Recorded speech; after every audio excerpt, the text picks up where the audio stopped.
শনিবার রাত আনুমানিক ৯টা নাগাদ জোলাইবাড়ি কলোনি বাজারের ভাট্টার মুখে দুইটি বাইকের মুখোমুখি সংঘর্ষে গুরুতর আহত হন দুই চালক। সংঘর্ষের জেরে দুই বাইক চালক রাস্তায় পড়ে গিয়ে গুরুতর জখম হন। স্থানীয় বাসিন্দারা ঘটনাটি দেখতে পেয়ে দ্রুত জোলাইবাড়ি দমকল বাহিনীকে খবর দেন। খবর পেয়ে দমকল কর্মীরা ঘটনাস্থলে পৌঁছে আহতদের উদ্ধার করে জোলাইবাড়ি সামাজিক স্বাস্থ্য কেন্দ্রে নিয়ে যান। আহত দুই ব্যক্তি পশ্চিম পিলাক এলাকার বাসিন্দা অজিত দাস বয়স 46 এবং সাধন দেবনাথ বয়স 45। পরে তাদের শারীরিক অবস্থার অবনতি হওয়ায় জোলাইবাড়ি থেকে শান্তিরবাজার জেলা হাসপাতালে স্থানান্তর করা হয়। বর্তমানে তারা সেখানে চিকিৎসাধীন।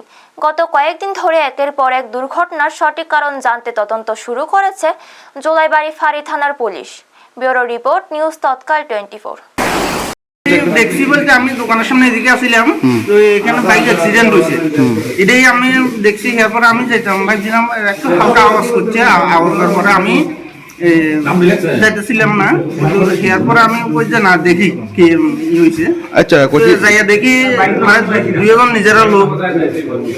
দেখার পরে এরপরে আমি ফায়ার সার্ভিসে কল দিলাম বলতে আমি ফায়ার সার্ভিসে কলটা না, আমার মোবাইলটা খারাপ হয়ে গেছে। খারাপ হয়ে যাওয়ার পরে আমি এরপরে এই বাড়ির পাশে ফায়ার সার্ভিসে বাড়ির পাশে দেবনাথ মোবাইলে কল দিয়েছিলাম। বলছে ফায়ার সার্ভিস বাইরে গেছে। তো বাইরে গেছে পরে আমি কিছু তাড়াতাড়ি ফাটান, কত না বাইরে গেছে আইতেছে। সঙ্গে সঙ্গে আমি দেখি যে হ্যাঁ ফায়ার সার্ভিস চলে যাইতেছে।